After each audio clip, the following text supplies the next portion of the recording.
جی سیدہ سکینہ پاک اپنی دادی سیدہ خاتون جنت کی گود میں بیٹھ کے ساتھ رو رہی تھی، ساتھ واقعہ کربلا کے منظر سنا رہی تھی اور کہہ رہی تھی مجھے بابا کی چاہت کا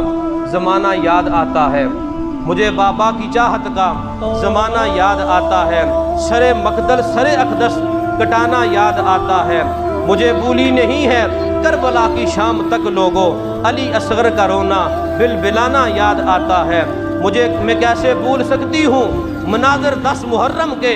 میں کیسے بھول سکتی ہوں مناظر 10 محرم کے، وہ میرا روکنا بابا کا جانا یاد آتا ہے، یہ وعدہ کر چلے عباس پانی لے کے آتا ہوں، یہ وعدہ کر چلے عباس پانی لے کے آتا ہوں، مگر وہ آج تک واپس نہ آنا یاد آتا ہے، کٹے لاشوں کو بکھرا دیکھ کر یہ کہہ اٹھی زینب میرا شبیر بھائی مجھ کو نانا یاد آتا ہے، کہا میں آپ کی بیٹی سکینہ ہوں میرے بابا، کہا میں آپ کی بیٹی سکینہ ہوں میرے بابا، بلا کر مجھ کو سینے پہ سلانا یاد آتا ہے، لیا جب نام بابا کا وہ میں نے شامی لشکر میں، لیا جب نام بابا کا وہ میں نے شامی لشکر میں، تماچے مار کر مجھ کو ڈرانا یاد آتا ہے، وہ بھائی عابد بیمار کون کی اسیری میں، عراق و شام تک پیدل چلانا یاد آتا ہے، وہ سب کچھ لوٹ لینا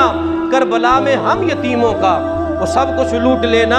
کربلا میں ہم یتیموں کا، یزیدی فوج کا خیمے جلانا یاد آتا ہے، علی اکبر کو برچھی مارنا پہرو رلاتا ہے، علی اکبر کو برچھی مارنا پہرو رلاتا ہے، کٹے اجسام پر گھوڑے دوڑانا یاد آتا ہے، ذرا بھی اپنے بسنے کی مجھے خواہش نہیں سید، ذرا بھی اپنے بسنے کی مجھے خواہش نہیں سید، رسول اللہ کا اجڑا گھرانہ یاد آتا ہے، رسول اللہ کا اجڑا گھرانہ یاد آتا ہے، مجھے بابا کی چاہت کا زمانہ یاد آتا ہے، مجھے بابا کی چاہت کا زمانہ یاد